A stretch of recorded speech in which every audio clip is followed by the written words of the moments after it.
All right, we're back here on 2024 Dixon County Election Podcast. This is the podcast that I bring back periodically whenever we have election season, and we're back in election season. It's October.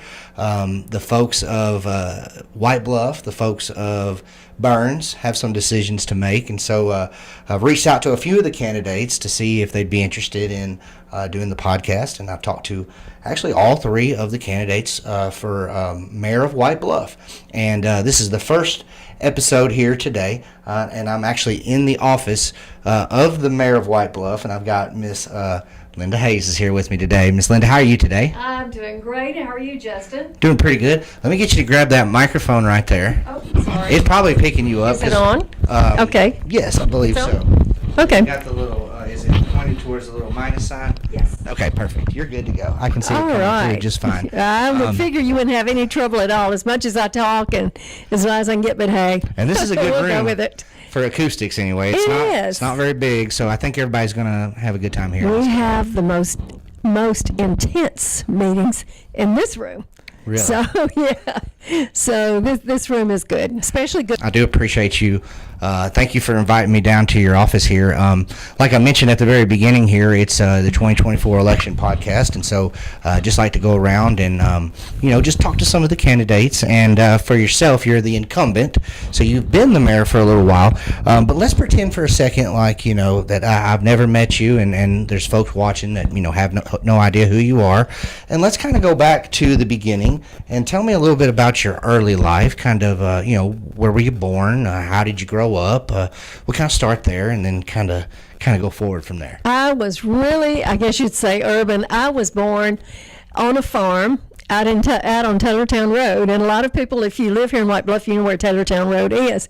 I was actually born at home, so every time, it's so funny that my husband and I, if we ride out Taylortown or kids or anything, I'll tell them, I say, there's going to be a shrine there, because that is where I was born. I'm not going to tell you how many years ago, but I always tell everybody, if you want to know how old I am, you need to go to the Civic Center and look at the graduation pictures out there, and you can figure that out yourself. Yeah. But anyway, to get back to that, I was born on Taylortown.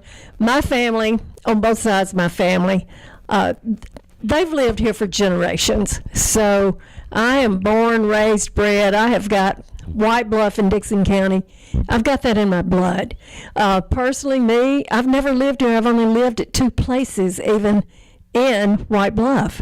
So right now I live in front of the middle school here in White Bluff, right on Highway 70. Wow. I feel like sometimes I'm in a glass house, but we love it. We sit out on the front porch a lot. But anyway, I went to William James when it was a 12-year school. Graduated from there, met Kenneth. I was a cheerleader and a basketball player, and he was a football player and a baseball player, and you know the whole story there. We just kind of were thrown together. We just had a lot in common.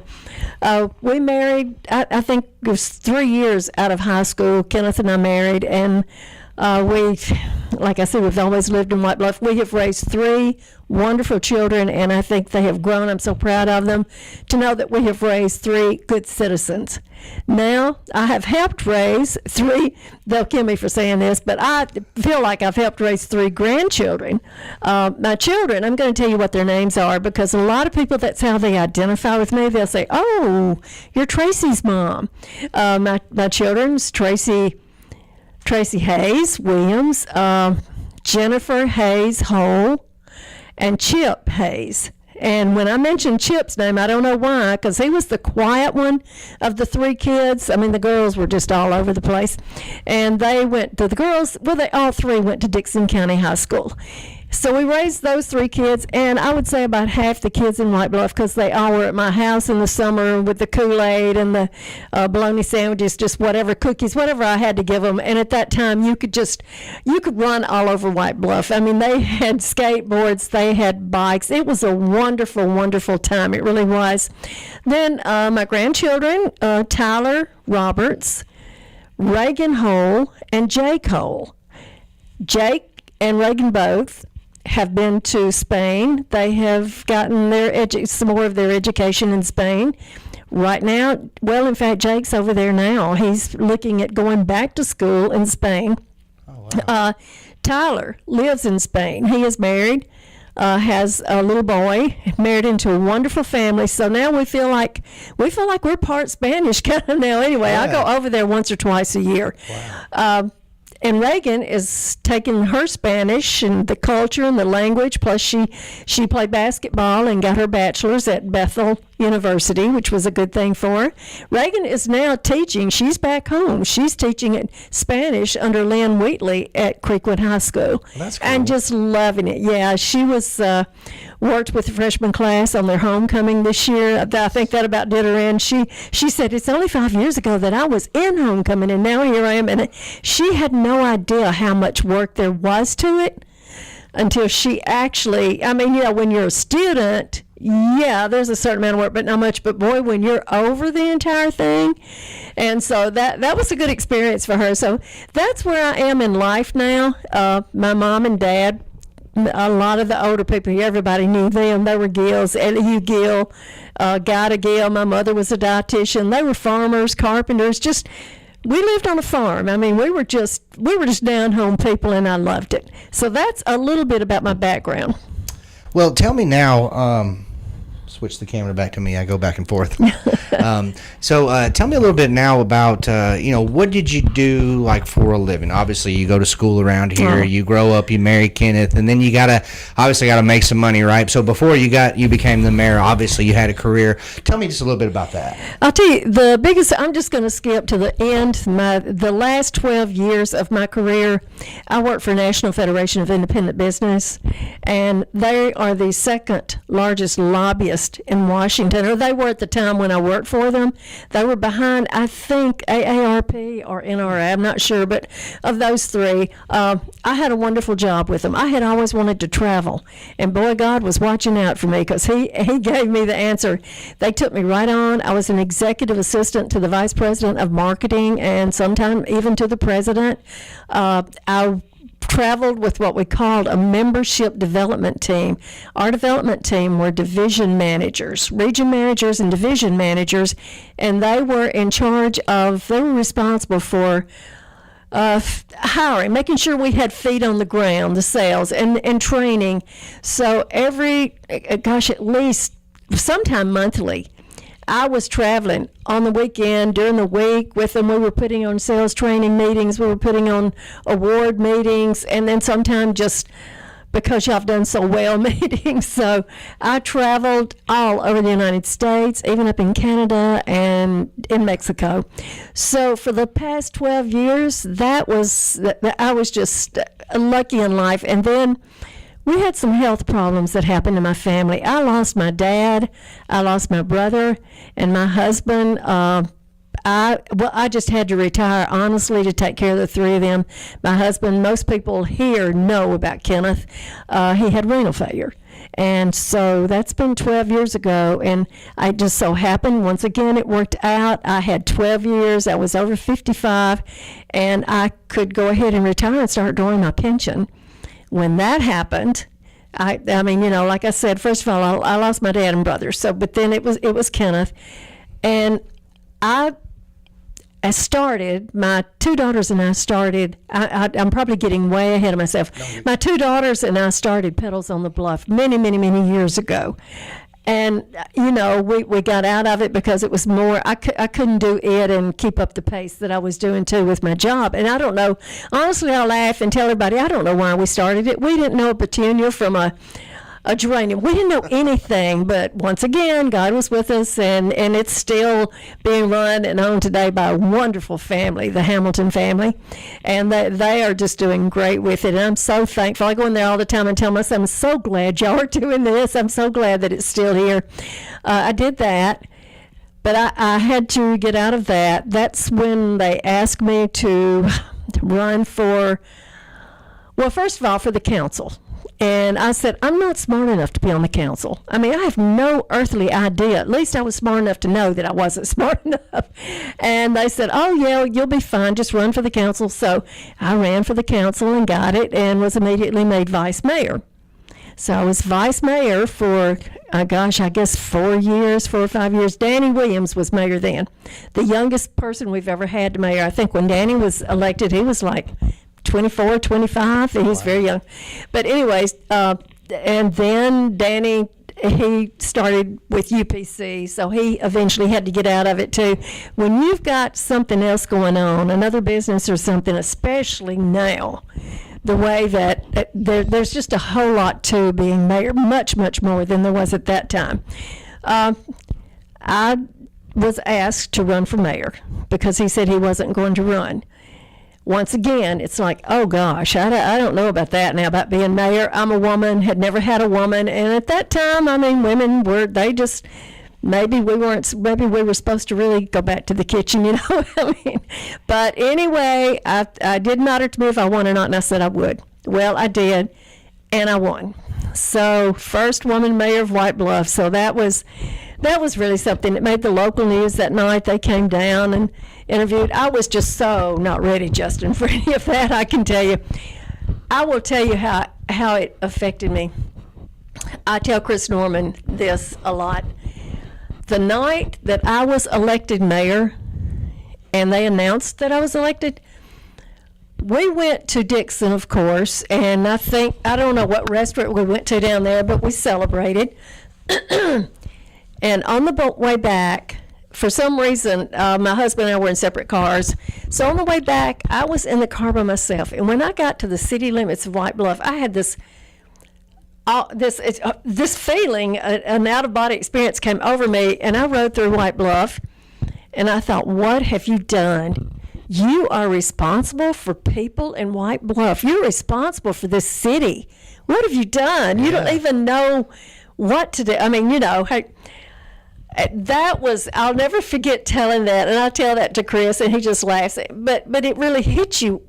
Even then, because then we probably our census, I don't know, I'm going to say 2,000, 2,200 or something now. It's 4,000, right, 3,900, 4,000 officially, and I'm sure it's more than that with the growth that we've had since the census. But it doesn't frighten me as much now, but I really, at that time, even though I'd been on the council and I'd been a vice mayor, to really still have that responsibility, that was just a feeling that I'll never forget having. You know, just riding through White Bluff, and it was dark. It was about 10:30, and I looked around and I thought, gosh, everybody's in their houses and they're safe and they're asleep. And I'm now responsible for all these people. It was just a weird thing. I always tell that story. That's a great story. I love that story, actually. Was it a hard decision? I mean, you know, was this something that you wanted to do? Like, because people ask me all the time, you know, you ever wanted to run for office? And kind of, I always, as a kid, kind of thought maybe down the road. But a lot of the people that I talk to that are actually in these positions are like, no way, I didn't think so. So for you, was it like that?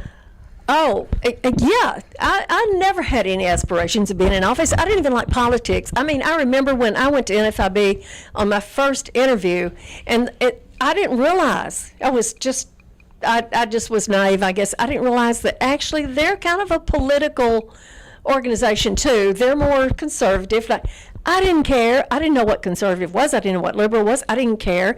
One of the questions was, how do you feel about term limits? You know how I answered that? Yeah. I looked at them, I said, well, you know what? If I don't want somebody in there another term, I just don't vote for them. Right. And they looked at me and they loved that answer. And I thought later, well, why? I mean, why don't everybody feel that way? If I like you and I want you to, I think you're doing a good job and I want you in there for 50 years, I'll vote for you. If I don't, that handles the term limits. But never, ever did I realize at that time, because it was a great job, a great position I was getting. But I really was practicing for the next interview, you know, because I didn't think about getting that one really. It was just kind of a trial, you know. So anyway, and that's kind of how I feel about things, you know. You ask me and I speak to you from the heart. I'm not necessarily a person that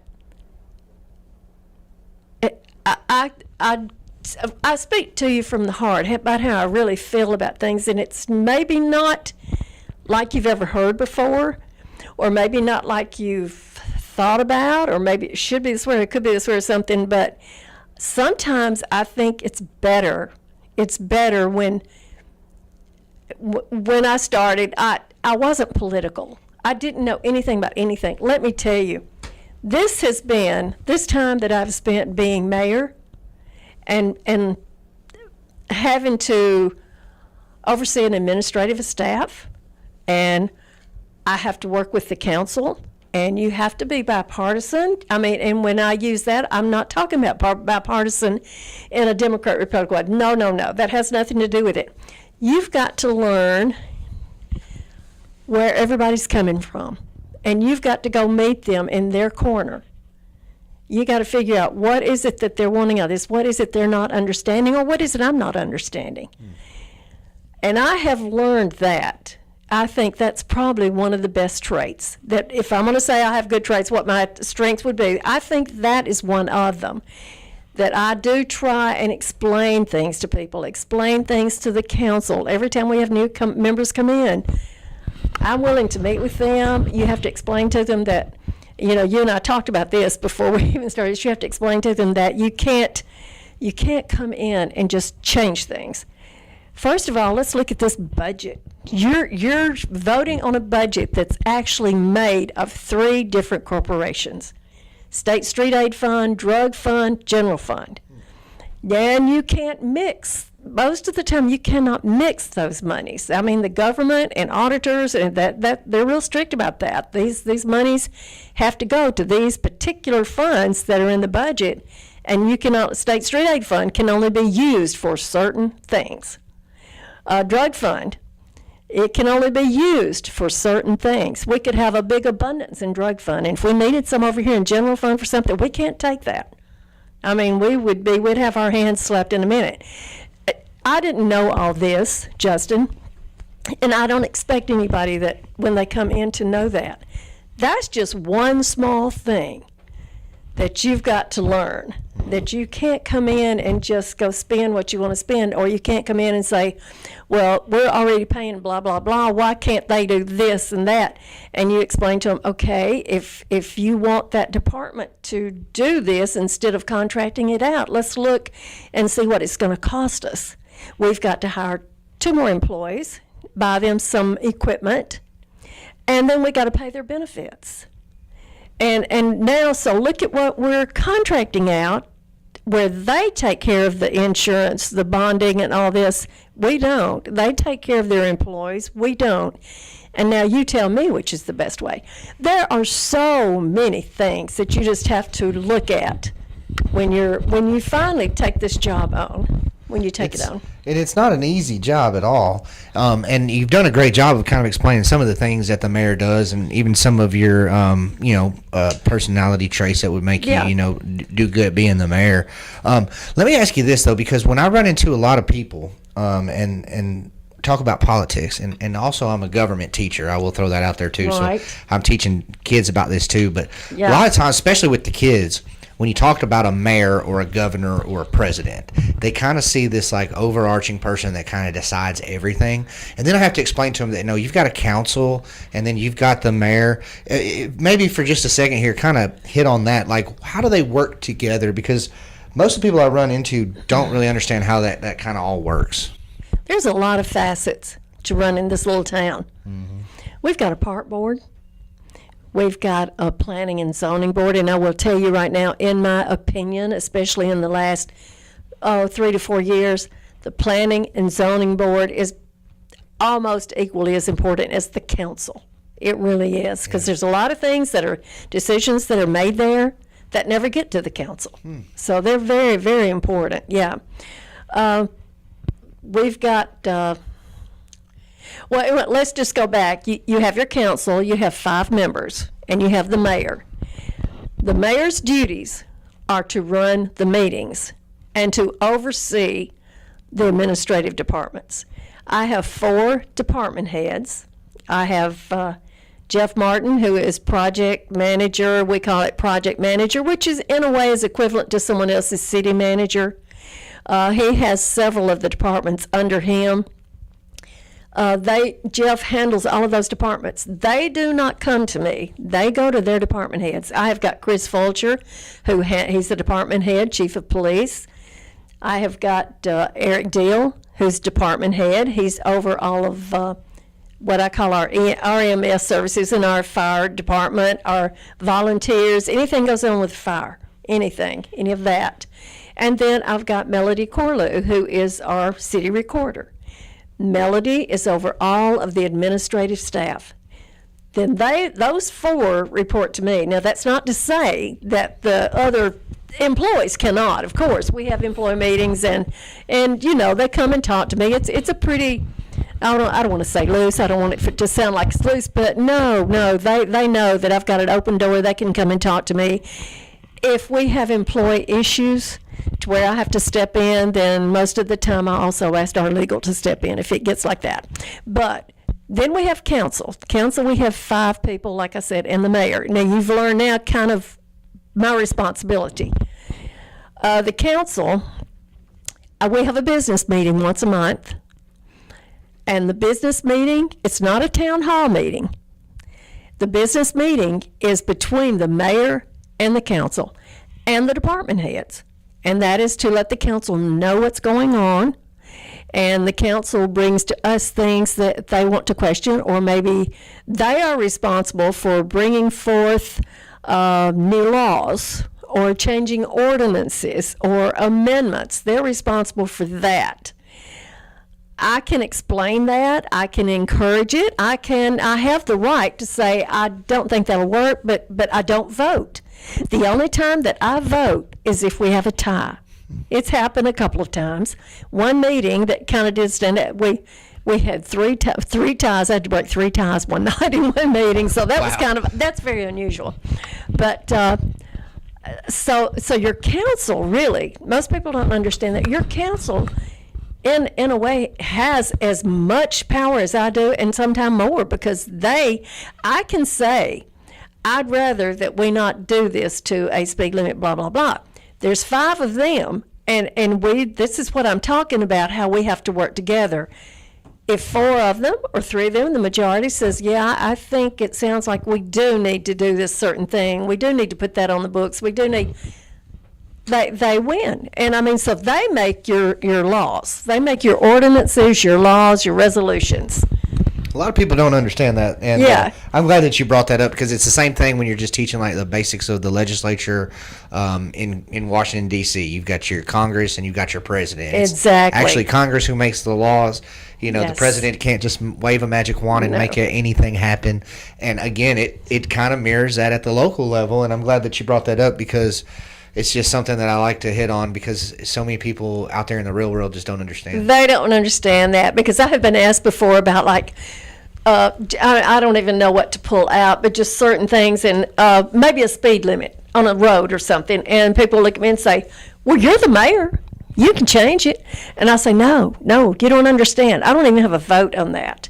And they don't understand that. You're exactly right. They think the mayor, like I thought that night when I was a little bit scared, I thought, oh my gosh, I don't want to make all these decisions. But in reality, it's set up that way so that one person doesn't have too much power, right? Right, exactly. You're right. Yes. Absolutely. Yes. Well, I think we've hit on most of the questions that I ask here, except I think there's 2 more here. So talk to me a little bit about your accomplishments, because it kind of depends on how I ask this question. If I'm talking to somebody who's never run before, I usually ask them, what new ideas would you bring to the table here, or what might you do different?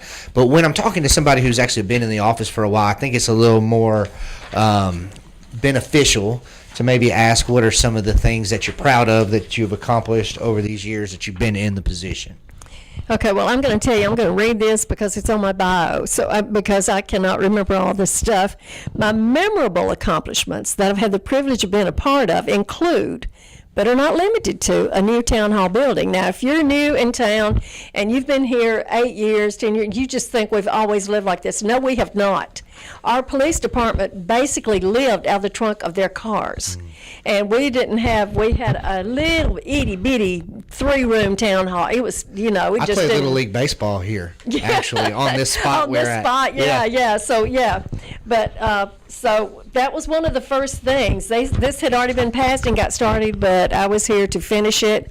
So I'm going to say a new town hall building, a new fire hall building and ambulance service. I called the person that owns some land out there one Sunday afternoon. I was sitting out in the backyard, picked up the phone and called, said, would you give us a lot so we could build a new fire hall town? Absolutely, an ambulance service. He did, and we had always been told that if we would provide the place for an ambulance service, they'd get us one up here. Well, Bob Ryle did. So, yeah, it's the first time we'd had ambulance service in White Bluff. The Field of Dreams Playground. You probably played ball down there, too, where the Field of Dreams is at now. That was built by a group of girls, but that under our administration. The Jenny Woodworth Library. We have our own library. I don't know of another small town that has that. The Bill White Bluff Civic Center, and we paid it off this year. It's paid off. Really? So we own that, yeah. The White Bluff Road paving project, that was a big deal. I mean, people were absolutely just riding on potholes. There were more potholes than there was pavement. And I asked the council to let me have a capital loan project and let's get that road paved. We did that. It'll be paid off next year, and we're ready to start another big paving project of a lot of paving we need to do. And that comes out of our state street aid fund. That's where that payment comes out of. We get that through gas tax, so. Security, I worked with the council and had security system installation at the Field of Dreams Playground in the White Bluff Community Center. I always have a fear when you have a lot of kids playing and everything. It's so easy now with abduction. I know that Mayor Littleton works on this, the sex trafficking. Yes, and that could easily. So now we have got his call installed it for us and work with us every year on it. I have a partnership with Dickson County Chamber of Commerce and Montgomery Bell State Park to promote events and businesses. Jeff Martin and I began the annual Main Street Fall Festival to promote downtown White Bluff businesses, and that's coming up this Saturday. Thousands of people come in and out that day. It's a big thing.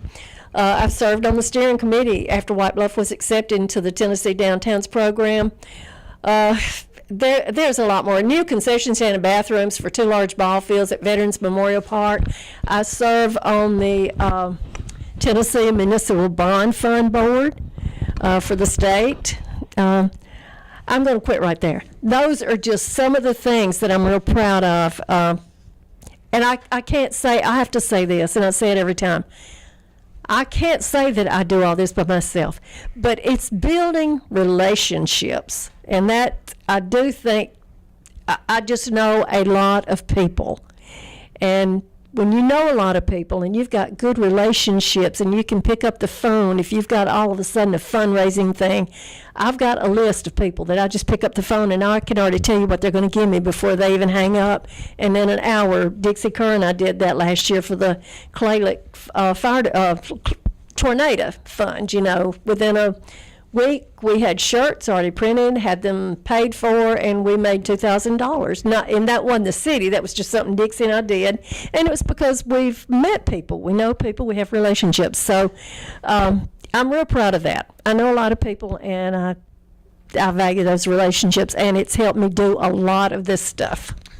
Well, White Bluff, like you mentioned, has changed a lot. However, I still think it has a small town feel to it, and that's my opinion. Maybe everybody out there won't agree, but I've grown up in this area, lived here pretty much my whole life, just right down the road. I've grown up always pretty much off of Highway 70 between Dixon and White Bluff, and I own a house there now, actually a mile from where I grew up. So sometimes we don't go very far, but I've watched White Bluff grow so much. And like you mentioned, the Bibb Center, the library, just these used to be ball fields. Now you have this awesome City Hall. You got brand new ball fields down the road. Now the community center's always been there as far as I remember. Right, it has, yes. But this next question that I'm going to ask you is about the future. Okay. And you've seen White Bluff come a long way.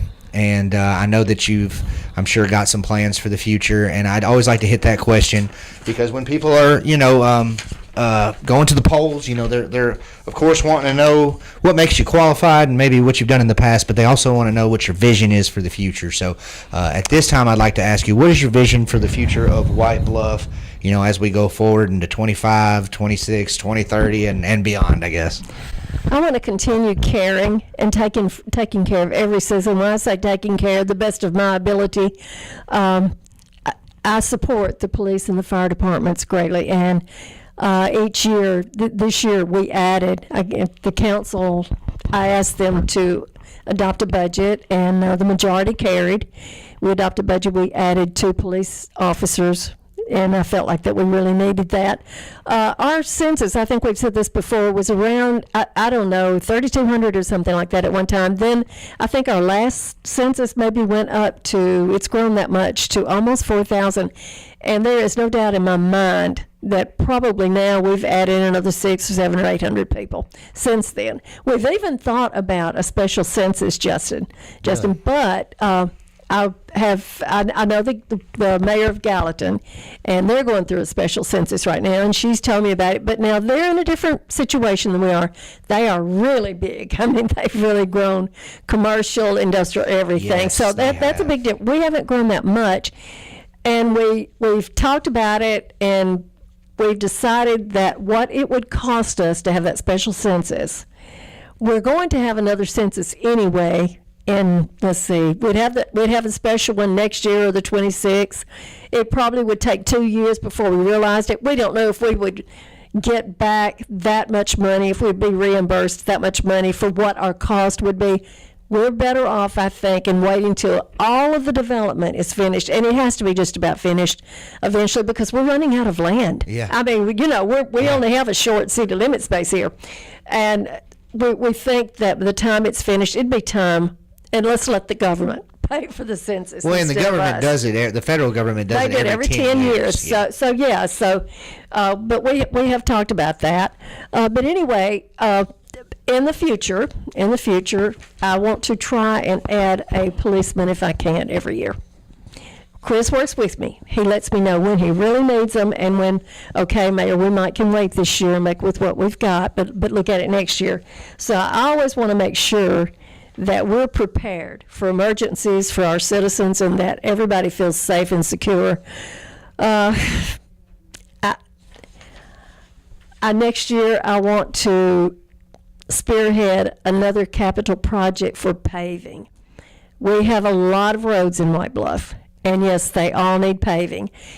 You cannot do a pay-as-you-go and make a dent in anything, and by the time you get ready to do the next year's paving, to be honest with you, it's gone up in price, increased so much, so you're better off, we've learned that, to go to the Tennessee Municipal Bond Fund. And by the way, I just serve on the board, and we have always got most of our funds from them, and make one big note, and just pick out all the roads and things that need to be paved, because then once you do that, they're usually in pretty good shape for another 10 or 15 years.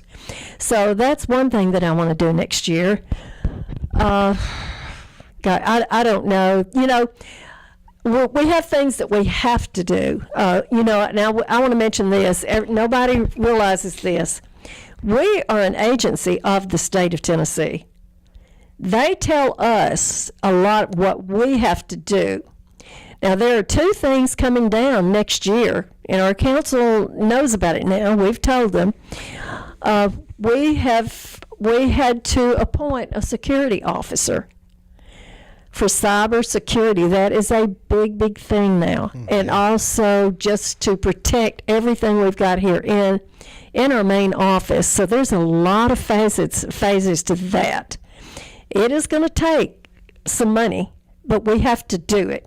If we don't do it, our insurance will not protect us, will not cover us if somebody does break into our system. And it happens. It happened, I think it was to the sheriff's department here a couple of years ago. Yeah, it's become a big thing. It's I've heard about it a lot. A lot. And I mean, you have no choice. Yeah. They hold you hostage. You have to pay for it. Well, if we don't, I mean, the state has pretty much mandated this too. Misty Rogers is our security person.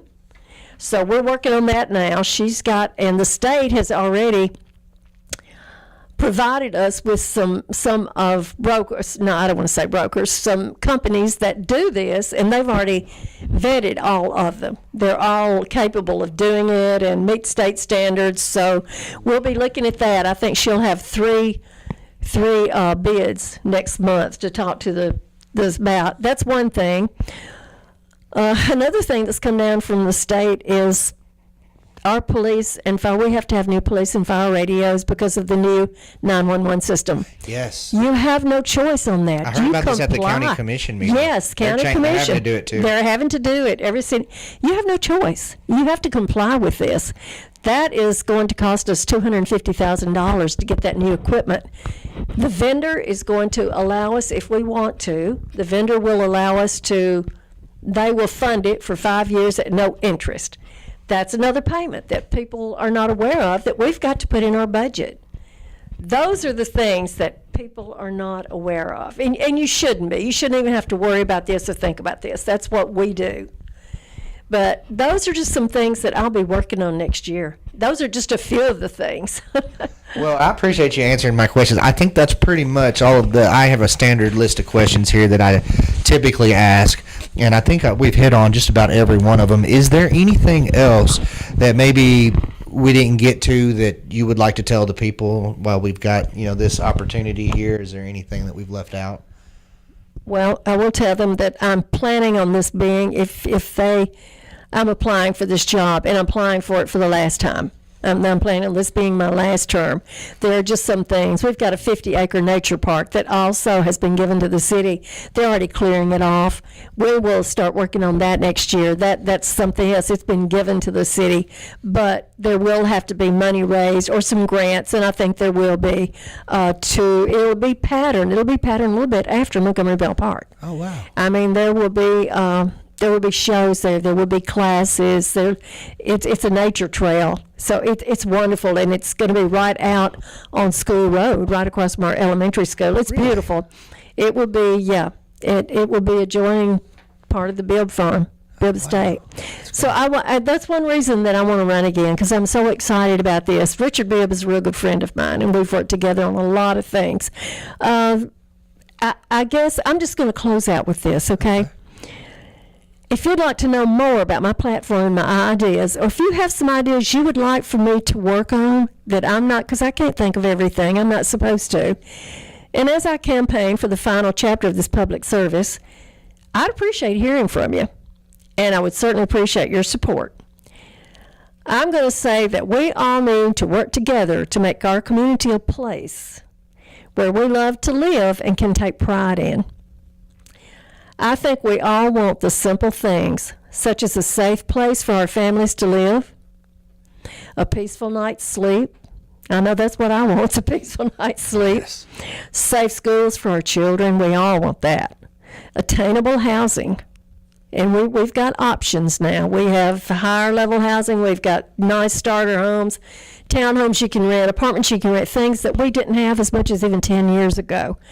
Restaurants for every budget. Oh my goodness, we've got some of the best restaurants here. Now we're getting a new steakhouse too, by the way, out on 250. Wow. Going out, new I heard a little bit steakhouse. about that, yeah. Yes. Parks.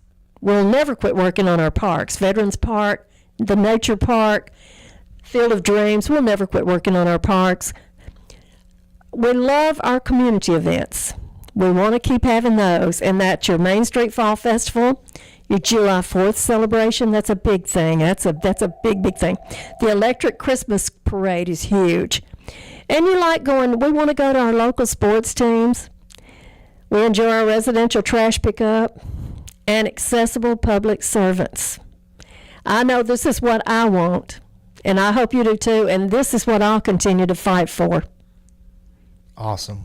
Well, thank you so much for talking to me. On the way out here, can we just encourage people to come to the festival this weekend? Oh, absolutely. Yeah, tell just a little bit about it for somebody who maybe never heard of it. It's our Main Street Fall Festival. I think this will be the 19th or the 20th one, and I will tell you how it all started. I had pedals on the bluff. Jeff Martin had an antique novelty shop next door, and we got our heads together one day and said, we got to do something to get more people in White Bluff, So we said, everybody likes music and everybody wants to fundraise all the time. Why don't we just make one day where all the nonprofits can come together and the mom and pops? We would have ladies that would sell their baked goods, and they still do, and that's the money they would tithe for their church, Wow. So we gave them a chance, to come up, rent a booth, and let's all get together, and we'll have good music for you, and we have food trucks and things, and this is where you're going to get the crowd and you're going to see your feet on the streets, So we started that. It has grown. I mean, every year. I mean, it's a big. We went to we were even on Channel 2 last year. Misty and I went up there and talked about it with Channel 2. It was a lot of fun. It's a big event for us now. It still is not as big as something in Bell Buckle or anything, but we couldn't handle anything that big. We don't even need it to be that big. We call it our fall festival. So it's this weekend. I think we have over 90 booths sold. I don't know how many food booths, food trucks, music, great local bands starting at noon, and I mean they are good.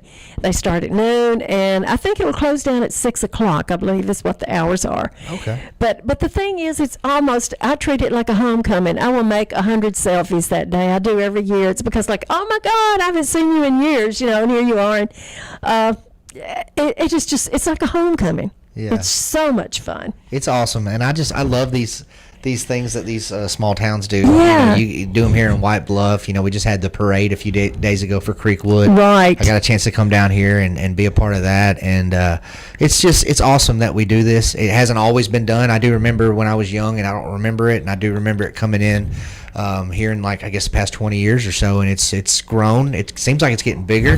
90 vendors is quite a bit. Yeah. That's quite a lot. 90 booths. Yeah. Yeah. I mean, the churches, you're going to see everything there. The churches, the clubs, just like I said, your mom and pop steel groups, they'll be selling their baked goods. It's great.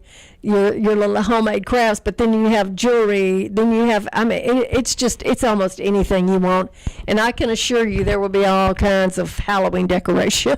So, yes. Yeah, this is the season, and some of the Christmas decorations too. So you can kind of get a head start on some of your shopping. Yeah. Yeah. That's great. Well, thank you for telling us about that, because that's coming up, and I wanted to make sure that we hit Thank that. you. Thank you for asking about And it. thank you for doing this interview today. I appreciate it I very much. appreciate it, Justin. I've enjoyed it. Thank you for doing it. Thank you. I've had some people reach out to me, and they're, hey, are you going to do this again? Because you've done it, for 2 years now. It's the third year, and people are like, we just want to hear from them, and then, Yeah. it's a great opportunity to get some of the basics, and then they can, of course, reach out to you Well, this if is they great. want to know anything else. Because I have gone and met some people. I have seeked some people out, and I have gone and try and meet some of the new people. Yeah. I want them to know that we welcome them. Yes. And I mean, the new people that I've met have been just wonderful, and they love it here, and they're so happy that somebody reached out to them.